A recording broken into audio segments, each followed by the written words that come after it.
Hey guys, let me fix my mic there a little bit. And you know what? I forgot to turn my light on, so we're just gonna do it. We're just gonna do that now. Hey guys, and welcome to my channel where we talk all things true crime. If you're new here, I hope you will appreciate today's case coverage, and if you do, I hope you'll consider subscribing to the channel.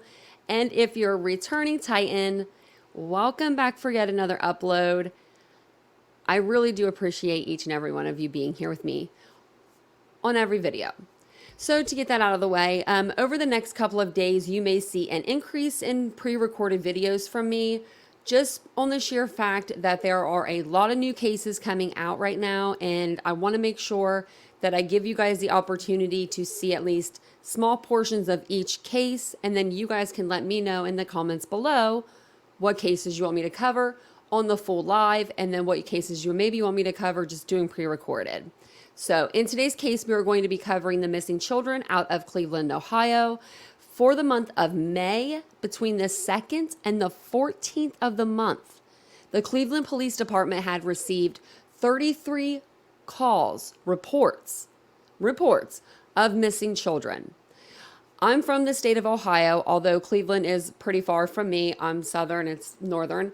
I would like to get to the bottom of this and see what's going on, see if there's anything that we can be doing for these people.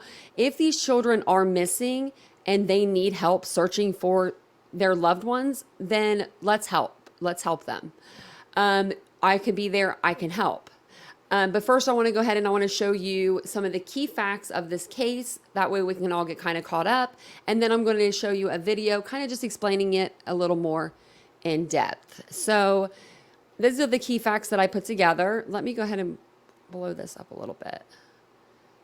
If it'll let me.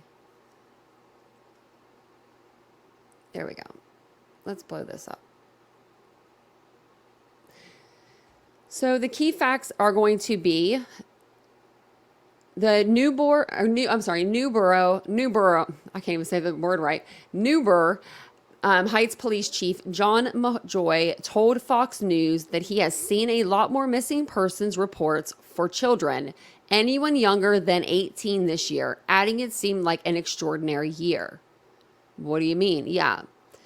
The Cleveland Police Department received 33 reports of missing children for all of May, including the 27 reported missing between May 2nd and May 14th. Mayjoy expressed concern for the children because it is unlikely an Amber Alert will be issued, which is recommended if there is reasonable belief the child was abducted or if law enforcement believes the child is in imminent danger, according to the Justice Department.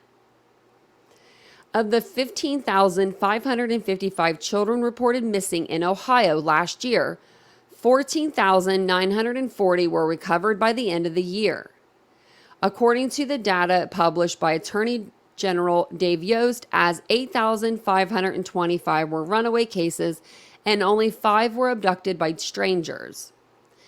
And a rough average of 200 children a month went missing in 2022 in Chautauqua County, population 1.25 million, which includes Cleveland, population 368,000, making it unclear how big of an increase there is in missing children. So there is a big problem in Cleveland right now going on. Whether these children are missing because they are running away, they are being abducted, they are being trafficked. There is something going on. There's something big going on in Cleveland. So let me know what you guys all think in the comments below. Like I said, I'm going to play you guys a video really quick to just kind of goes over what I just kind of said. So let's go ahead and listen in. Joining us now for more on this is Bill Bolden, a senior inspector with the U.S. Marshals Service, and Newburgh Heights, Ohio Police Chief John Majoy. His suburb is just outside of Cleveland. It's great to have both of you here. Chief, I'd like to start with you. These numbers are alarming. 34 kids disappearing just in May. What do you think is going on?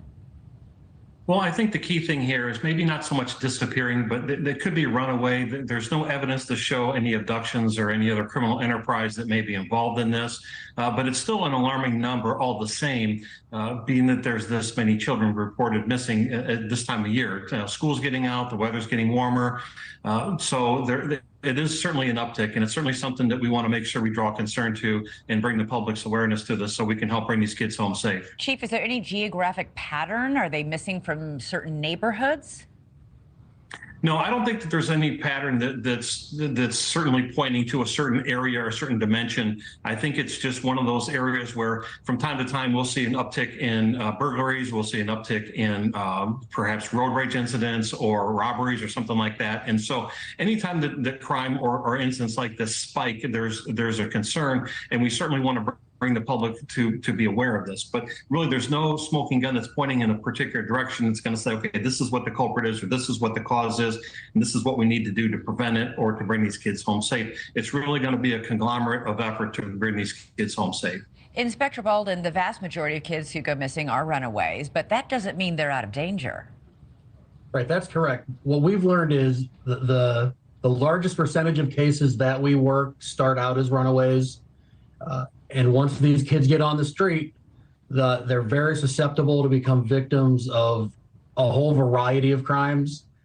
They have very little resources to survive, and they're often forced to either engage in criminal activity or other activities, just to survive on the street and keep a roof over their head. Right, that's what leads to trafficking, right?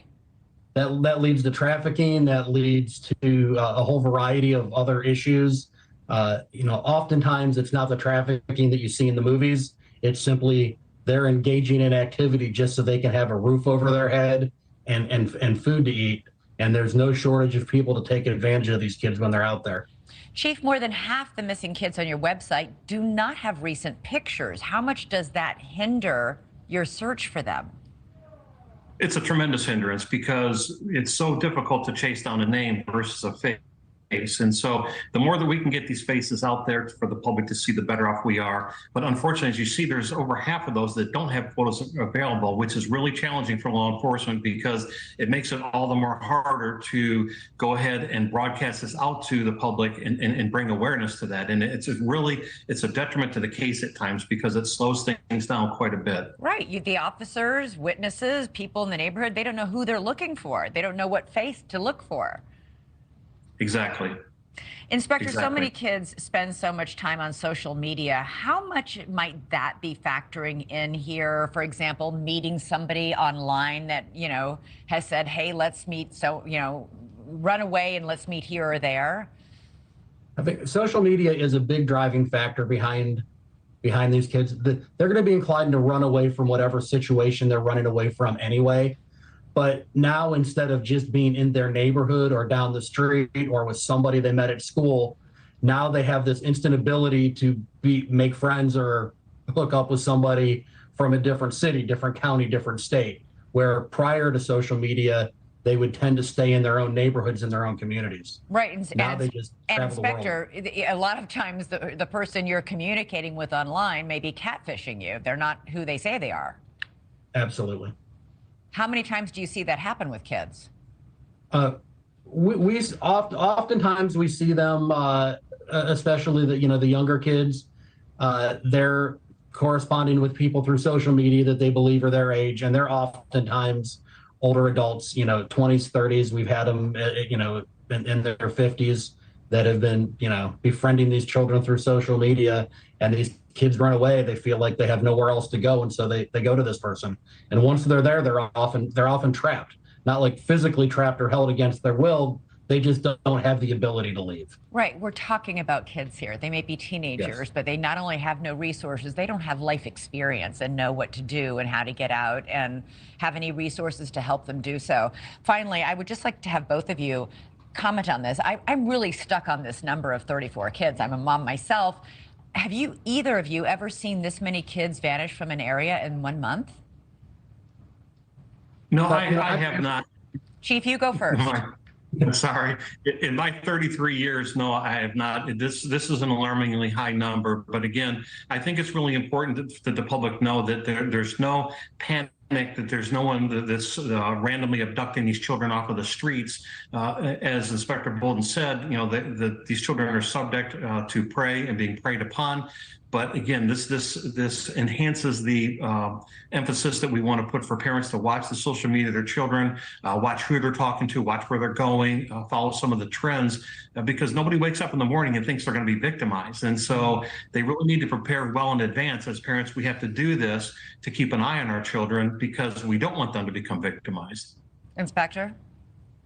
Yeah, I can say there's no indication that there's anything organized about this, that these children are being kidnapped, that they're being abducted. The chief mentioned we see this uptick often. It goes in cycles. We tend to have a lot more of these in the summer than we do in the winter months because the kids are in school. Summer, they want to be out on the street. They're more likely to run away. But this is an alarming number and much higher than I've seen in the years I've been doing this. Yeah, it really is. And folks, everybody out there in our viewing audience, have a recent picture of your teenager. They change a lot very quickly when they're growing and going through adolescence, but if you have a picture of them, it'll help police and authorities find them faster. Chief John Majoy, Inspector Bill Bolden, thank you. I am sorry, but if you have children that are missing, then that's a problem. So if you have a child that they're saying that they're not abducted, okay, so maybe they haven't been abducted, like thrown into a car, but we don't live in that day and age anymore. These are all children under the age of 18. If anybody over the age of 18 catfished these kids, got them to go to California with them, that's considered kidnapping in my book. So why are there not charges on those people? I don't get it. And I'm making Mia a little sad back there because I just heard her move. So I'll get off my soapbox. But let me know what you guys think about this whole case in the comments below. Please, please, please share this video. There's not a lot of people going to be touching this. They're just not. If you guys could just like the video. If you don't want to share it, just at least like the video. That's free to do, and it'll send it out into the algorithm so more people can see this and see what's going on here in my state of Ohio. So I really appreciate you guys being here with me today. Don't forget to subscribe, like, share, comment below, and I'll see you guys all in the next video. Bye, guys.